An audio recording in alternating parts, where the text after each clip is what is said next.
Hey there, fellow traders. Welcome back to Insider Financial. I'm Alex Carlson, and in this video, we will recap today's stock market action and discuss our game plan for tomorrow. But before we dive in to get our market moving reports on top small caps, click that link in the description or go to signup.insiderfinancial.com or sign up with your email on any of the pop-ups on insiderfinancial.com. After you sign up with your email, you can then sign up with your mobile number. Text messages are the fastest way to get our alerts, and it works for all numbers worldwide. Simply enter your country code first, followed by your number. For US and Canada, 1+ area code and number. Never begin the format with 0. It will not work. And after you sign up, you'll get a welcome email, which includes a free copy of our ebook. Our ebook, our email service, and our text messaging service are all free service from Insider Financial. We don't run any Telegram groups, Discords, or paid subscription services whatsoever. Well, guys, I traded just two stocks today, PALI and SOFI. PALI on the breakout above $1.21. And SOFI on the breakout above $8.97. You can see here on my trading charts what I was looking at here. First up here is PALI on the 10-minute. This is how it was trading pre-market. It broke through that pre-market high, ran all the way to 149, pulled back. I took my profits. Again, I'm scalping in this market. I'm not sticking around for any big gains. A win is a win, and that's what I'm taking in this market. SOFI, same thing.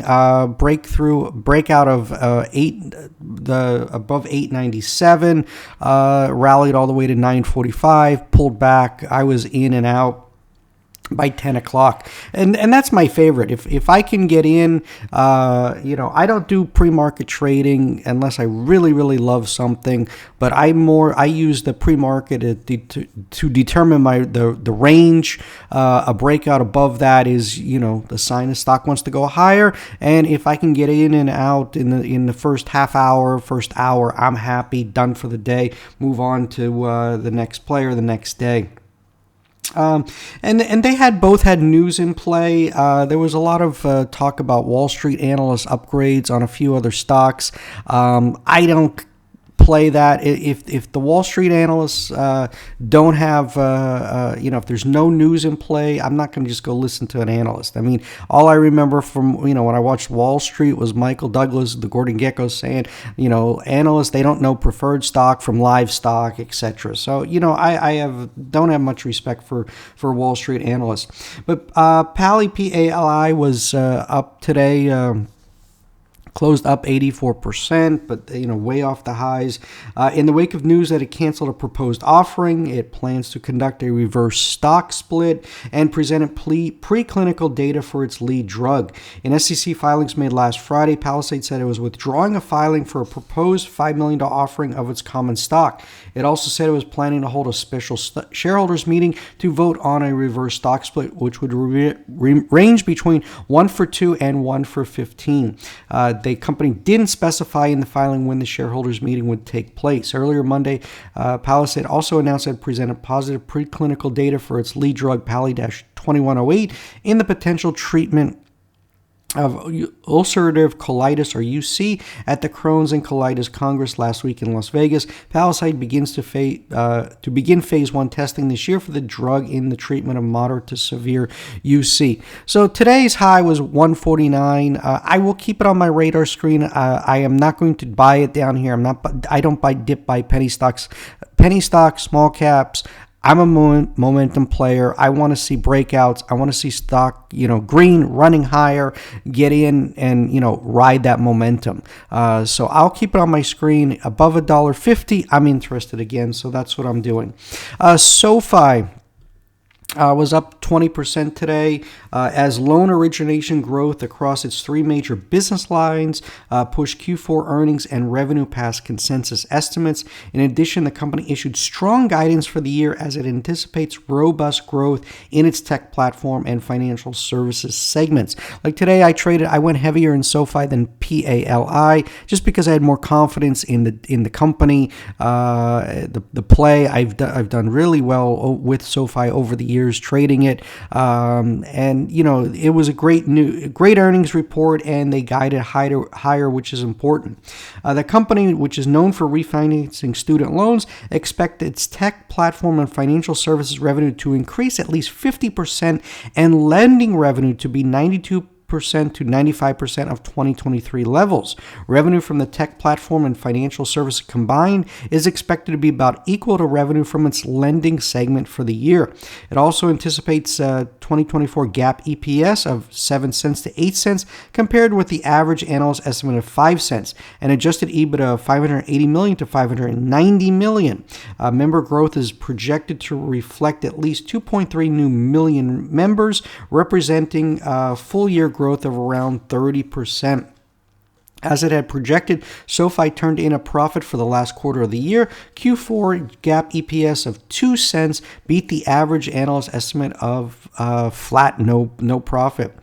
Company said record revenue at the company level is driven by record revenue across all three of our business segments, with a record contribution of 40% of adjusted net revenue generated by our non-lending segment. So again, this was positive news, positive data, and guys, I just want to stress to you, don't just solely focus on those charts. What I try to do is I look for I focus on the fundamentals first. Is there news? Is there a catalyst? Is there data, that you can go on? Then you go look at the chart. Don't go, looking at the charts and trying to, force things, or you're going to really get into trouble, because we focus, I'm guilty of it. I've made this mistake. You get into a pivot, whether it's, let's say, Tesla at $200, Nvidia at 500 or 600. Well, a lot of times that stock will go back and forth, and then you'll get frustrated, or you'll get caught on that wrong side, and then it reverses. So again, if you're just focusing on the charts, you're really, and I know some people, they only want to trade the charts, but I'm telling you what works for me, and I'm focusing first on, is there catalysts, news, looking for those stocks that are in play because of the fundamentals, and then I look at the charts. CRBP, this was the big runner on Friday. I talked about this one in the weekend video. It was a great setup. You can go over here and look at the trading chart here on CRBP that I talk about, and look at how it broke out on Friday, through that high. The pre-market high on Friday was, 920, 930. What was that high? Oh, it was 1752. Once it got through there, it ran all the way 3364, pulled back, and then 3996. Well, today, what does the company do? They go and do an offering. So again, this is why it was a great play on Friday. Today, no. So it basically retraced all of those gains, and if you basically, when chasing this play off of the charts, you ended up becoming a bag holder. So again, it's very, very careful. You got to be very, very careful. But play the news at play, and you want to be buying higher prices. So again, everyone that bought on Friday, that held, they panicked today and sold off, and this is why the stock ended near the lows. It said the agreement was with Jefferies to sell its common stock to raise $16.8 million in gross proceeds under the open market sale agreement. The company has sold or agreed to sell the shares, the company said in a regulatory filing. Did have some good news. Based on current estimates, the company expects to report around $20.9 million in cash equivalents, including at year-end, including $13.7 million in cash and cash equivalents. The stock surged on Friday after announcing early data from a phase 1 trial for an antibody drug conjugate it co-develops with CSPC Pharmaceutical Group in China. Again, this is why I prefer to day trade and not hold these small caps. However, an exception over the last week has been VERA, bucking that trend and keeps climbing. What a beast. I talked about this one last week. Congrats to any that stayed in. I certainly didn't. Wish I did, but woulda, coulda, shoulda. Nothing you can do. Last night's video, this week ahead, I went through the game plan of all the items. I do it every Sunday. I run through the week, Monday through Friday. What are the earnings reports to watch? What are the the economic news, the economic data for the week, preview it, and give you a sense of what we're looking at for the week ahead. So again, I do that every Sunday, so hit that subscribe button so you don't miss any of those videos. And I talked about the week ahead in 5 small caps with insider buying, and they were CALC up 24% today, ACET up 18%, EWTX up 6%, VRDN up 2%, and CODI unchanged. EWTX trading higher in the after hours, closed at 1754, was trading a 1825 last trade. So congrats to any that watched the video and caught some of these moves. FLUT, Flutter Entertainment, this is a competitor to DraftKings, started trading today. We'll keep this one on the watch list. I didn't buy it today or do anything, but they own FanDuel, so certainly I think the sports, with the NFL Super Bowl coming around the corner, I think the betting season is sort of not going to be as hot. It's buy the rumor, sell the news. You get in before the betting season. Once the betting season is over, you will start focusing on next year. For tomorrow, earnings spotlight, we get GM, UPS, Cisco, Pfizer, Alphabet, Microsoft, Starbucks, Mondelez, and AMD. So it's going to be a big day tomorrow. In terms of stocks that I'm watching for tomorrow, RCUS, Arcus Biosciences, up trading higher, up 16% in the post-market, following news that partner Gilead Sciences has increased its stake in the company to 33% to help accelerate their joint development programs. Gilead upped its stake by buying 320 million shares of Arcus at $21 per share. The deal entitles Gilead to an additional seat on Arcus's board, raising the number of seats controlled by Gilead to 3. The investment extends Arcus's cash runway into 2027. This is big news. Market cap just $1.15 billion. And the companies also amended their collaboration agreement to prioritize advancing phase 3 studies for domvanalimab in the treatment of lung cancer and gastrointestinal cancer, along with initiating a phase 3 study of domvanalimab plus zimberelimab in the treatment of lung cancer. Arcus said that Gilead's latest investment will allow the company to fund phase 3 testing in pancreatic cancer and its drug AB521 in the treatment of kidney cancer. So cancers, treatment all across the board, certainly big news there. CDTX, penny stock here, trading at just 67 cents, up 13% in the post-market after the company said it received UK regulatory approval for its drug Rezzayo for the treatment of invasive candidiasis in adults. Company said the approval makes it eligible to receive a payment of $2.8 million from partner Mundi Pharma, which holds commercial rights for the product outside of U.S. and Japan. Rezzayo, also known as Rezufungin, is already approved in the U.S. and EU.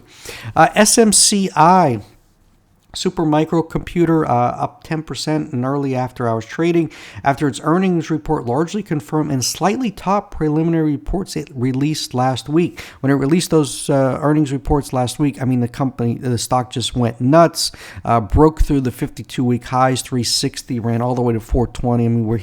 We're over 500 in the after hours. What an absolute beast, guys.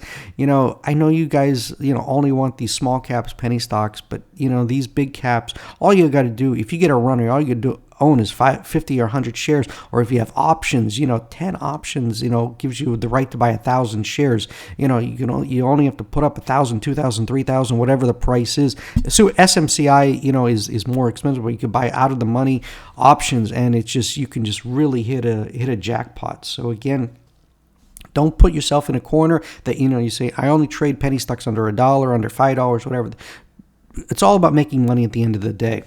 The company said for its fiscal quarter, noted net sales of $3.66 billion, up from a year ago $1.8 billion, and the $2.12 recorded in the previous quarter. So the company grew revenues 103% year over year. So that's why this stock is running. When you got a big cap,